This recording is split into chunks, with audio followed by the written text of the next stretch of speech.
Bonjour à tous et bienvenue pour cette 10e semaine de challenge, une semaine qui est plus importante que les autres puisque je suis passé en full time 20 € et comme je l'ai déjà dit, s'installer en 20 €, c'est s'offrir l'opportunité de vivre correctement du poker. Donc une semaine très importante, mais qui dit montée de limite dit aussi plus gros swing, et comme vous le savez, à côté du poker j'ai pas trop d'argent, donc faire des swings à plus ou moins 1000 € et ne pas être affecté par ça, c'est juste pas possible pour moi. Donc j'ai décidé de faire toute cette semaine à l'aveugle, c'est-à-dire qu'au moment où je vous parle, je ne sais ni si j'ai gagné de l'argent ou si j'en ai perdu, et je ne connais pas non plus mon CEV, s'il est correct ou non. Donc voilà, c'est un petit peu stressant. Je vous propose de découvrir ça ensemble. C'est parti. Avant les résultats, un x25 qui est tombé lundi dernier, donc un x25 en 20 € pour 500 €. Des x25, j'en ai pas gagné beaucoup en 10 €, donc j'espère en gagner un petit peu plus en 20 €. Ça représente déjà quand même une petite somme. Au niveau des adversaires, Monica 75 qui est un profil récréatif et Petite Tortue qui est un profil top reg qui joue les 20, 50, 100 sur partie poker, donc plutôt un bon reg. On commence première main, Roi 8 suité qui va être un min-raise fold au bouton. Hop, c'est payé, c'est payé. Poterie, ouais, avec un flush draw. Je pense vraiment qu'il faut c-bet dans cette situation parce que chez nos deux adversaires, s'ils ont ni flush draw, ni la dame, ni le 5, c'est très compliqué de rester dans le coup, même contre une toute petite mise. Donc je suis quand même assez content de c-bet ici.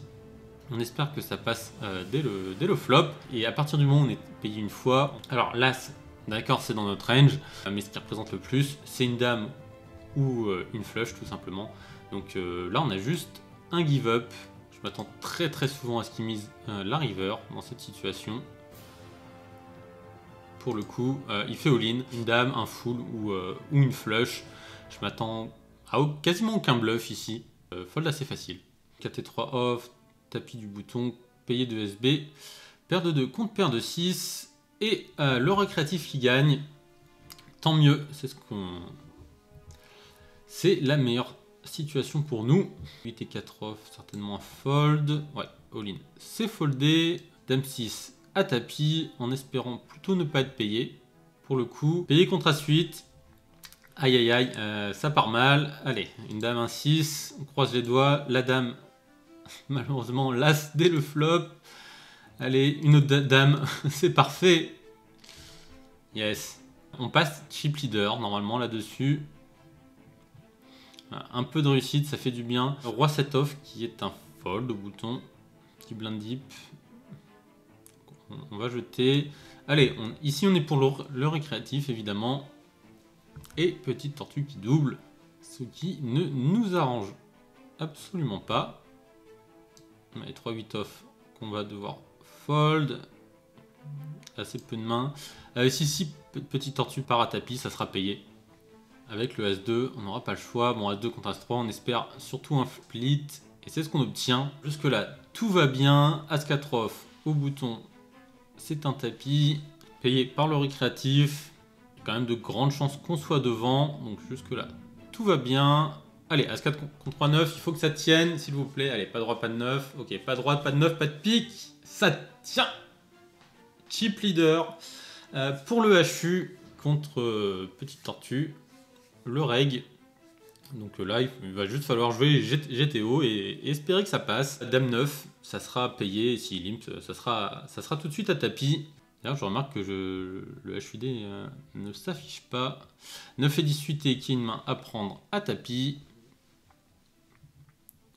Donc oui, j'ai pas trop peur d'un trap. On peut voir que la statistique de limp fold all-in de Petite Tortue est très élevée. Je sais qu'il y a beaucoup de règles à partir du moment où il limp, si blind deep et moins, c'est quasiment tout le temps un trap. Je sais que lui c'est pas le cas, c'est un joueur qui multitable énormément. D'ailleurs si je joue des zooms, je l'ai sur toutes mes tables, sachant qu'il joue en même temps la 20, la 50 et la 100. Un règle qui s'adapte pas et qui limp beaucoup en exploit. Donc c'est pour ça que je me permets de shove assez facilement sur ces limps, même peu deep.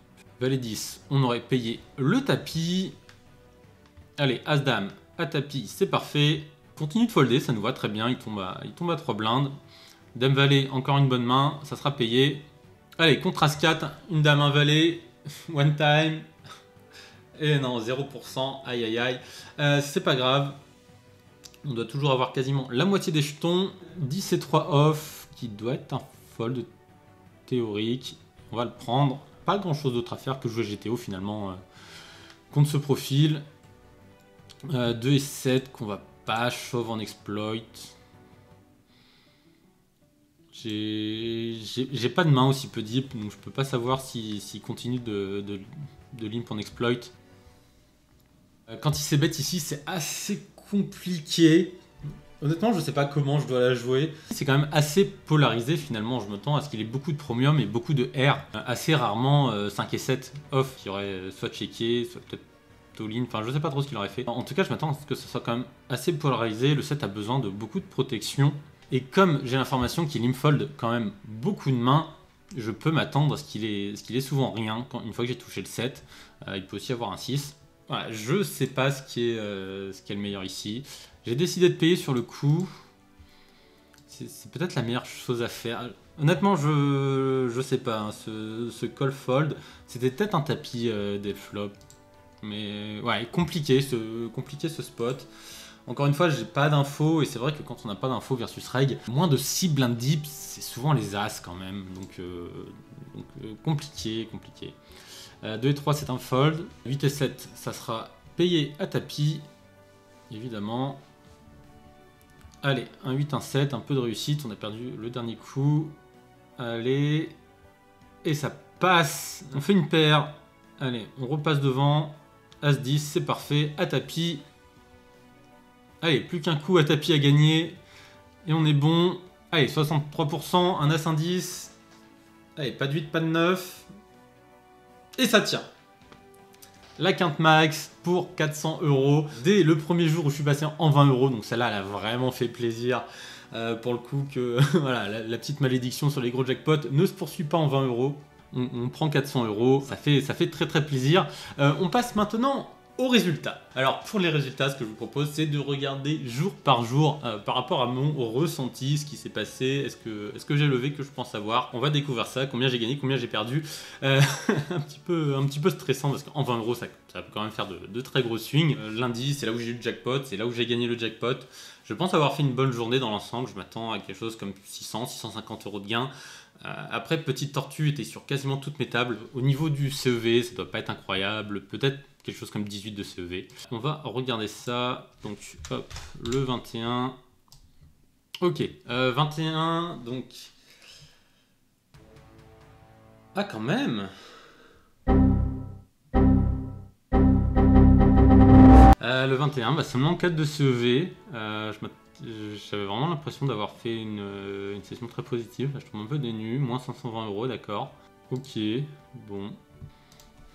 Petite intervention pendant le montage, j'ai remarqué qu'à la fin du tournage de la vidéo, tous les graphes en to note étaient faux. Ça montrait, comme vous pouvez le voir sur le graphe, des énormes bad runs, alors qu'au final, pas du tout. Et du coup, comme je voulais vraiment garder mes réactions quand j'ai découvert les chiffres, ce que je vais faire, c'est que je vais cut toutes les parties où je parle des graphes, et on parle du graphe de partie poker à la fin de la vidéo. Bon visionnage. Mardi, le 22, j'ai plutôt un mauvais feeling sur cette journée. Je m'attends à être peut-être down 300-400 €. Beaucoup de reg aussi, donc pas plus, peut-être 10-12 CEV.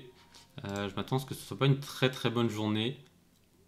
Ah bah décidément, j'ai gagné 320 €. Par contre, ouais, 9 de CEV, ouais, c'est très très bas sur lundi mardi. Honnêtement, au niveau du CEV, je m'attendais quand même à mieux. 320 €, je suis assez surpris. J'avais quand même une mauvaise image de la journée. Pour l'instant, pas de très bons résultats, même si financièrement ça s'équilibre. Au niveau du CEV, c'est assez catastrophique. Ensuite, le 23. Alors, le 23, mercredi. Mercredi, c'est la journée qui me fait le plus peur. Mercredi, j'ai fait une erreur, c'est que j'ai essayé de gagner la race. Le problème, c'est que voilà, il y a des joueurs pro qui ont fait bloc, ce qui a fait qu'on s'est retrouvé à 4 reg à battle pendant près de 4 heures d'affilée, de 20 h à minuit, pour une race que finalement j'ai perdu contre quelqu'un qui 12 tables. Je peux rien faire avec mes 4 tables. Donc vraiment très très peur. C'est là où j'ai fait mon plus gros volume. Peut-être fait 700-800 games. Et là j'ai peur. Je m'attends à un CEV très bas et j'espère pas plus de 1000 € de perte, quoi. Ok.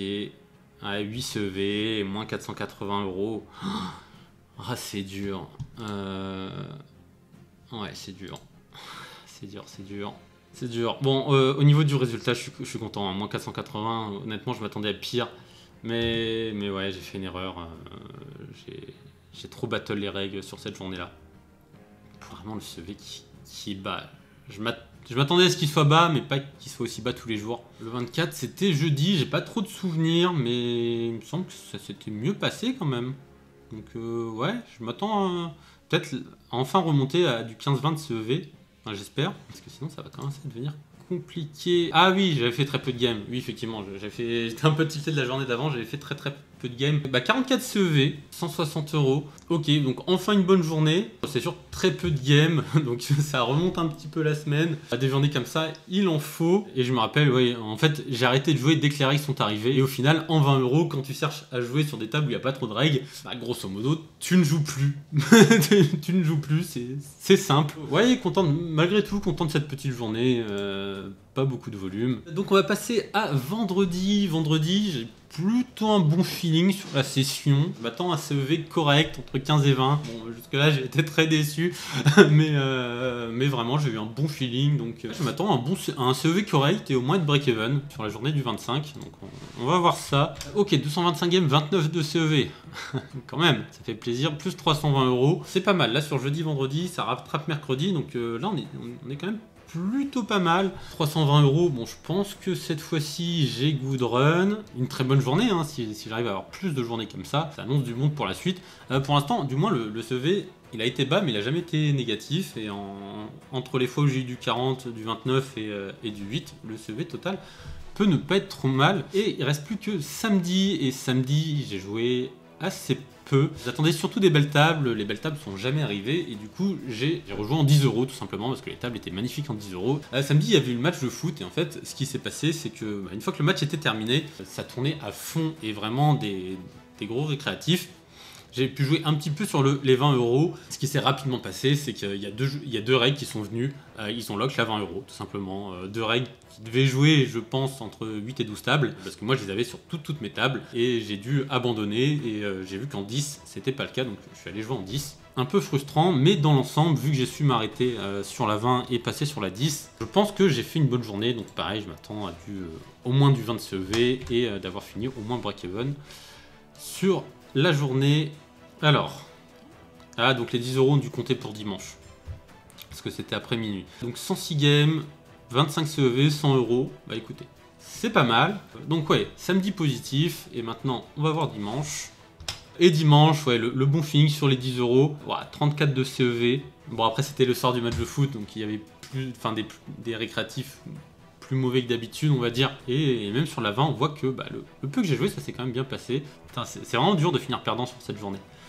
Donc on va regarder la semaine dans son ensemble, voir ce que ça donne. En 10 €, 102 games, moyenne de 31 de CEV. En 20 €, 1833 games, moyenne de 13 de CEV. Je perds 360 €. En 20 €, je gagne 40 € en 10 €. Donc heureusement que j'ai gagné le x25 sur la 20 €. Je fais pas suffisamment de V pour être suffisamment gagnant long terme. Par contre, la grande bonne nouvelle, c'est qu'on est à moins 320 € pré-rakeback. Donc ça veut dire qu'on est très up sur la semaine et ça fait vraiment plaisir. Malgré nos 14 de CEV, on va faire une super semaine. Et ça, c'est top et vraiment, j'en avais besoin. J'en avais besoin pour le challenge, pour... pour le moral aussi. On va regarder ensemble la bankroll. Pour info, on était à 7537 € la semaine dernière. Allez. Waouh. Waouh. On repart de 7537 et on a 9235 €. Oh. Waouh. Waouh, c'est bien monté. Hein. On va arrondir à 9235 € avec les tournements euros. Waouh, c'est bien monté. Hein. C'est bien monté. C'est bien monté en effet. Si on regarde la courbe de la semaine, on peut voir que j'ai extrêmement bien run. J'ai aussi plutôt bien joué. On voit qu'il y a 30 000 chips calculés sur Poker Tracker 4. Donc ce qui fait plus que ce qui avait été calculé sur On2Note. Et depuis le début, je fais beaucoup plus confiance aux données de Poker Tracker 4. Donc 16 de CEV, c'est très bien, c'est gagnant, très encourageant pour cette première semaine en 20 euros, donc ouais, un très bon run, ça explique qu'on ait gagné autant. Moins 360 euros au table, je suis pas sûr que ce chiffre soit bon, parce que ça vient des mains de On2Note que j'ai exporté sur PT4, et je pense qu'il y a un problème, sinon je comprends pas qu'il y ait eu autant de gains sur la semaine. Une petite chose à noter aussi, c'est que la courbe rouge, elle diminue beaucoup trop, presque 16 de CEV, ça veut dire que je croise des adversaires qui sont de plus en plus agressifs. Moi, mon jeu n'a concrètement pas beaucoup changé depuis le début d'une challenge, c'est le fil qui a changé, donc il va falloir peut-être que je m'adapte un peu plus et que je sois plus agressif en retour pour faire remonter un petit peu cette red curve, mais sinon les résultats sont très encourageants. Au niveau du suivi de challenge, donc ça donne un gain calculé à 1695 euros. Officiellement le plus gros gain en une semaine depuis le début du challenge. Pour une première en 20 euros, c'est top, 1935 gains, 16 de CEV calculé sur PT4. Au niveau du rigback, 1030 euros cette semaine. Donc, en effet, si je suis perdant de 350 euros pré-rigback, je vois pas du tout comment on arrive à ce chiffre là. C'est quand même possible que j'ai reçu du rigback supplémentaire via les événements football sur Party Poker, mais ça n'explique pas que j'ai gagné autant. Je pense que pré-rigback, j'étais en positif et que c'est le tracker On2Note qui a fait une erreur de calcul, un jackpot qu'on a gagné. Et on finit avec une roll à 9232 euros.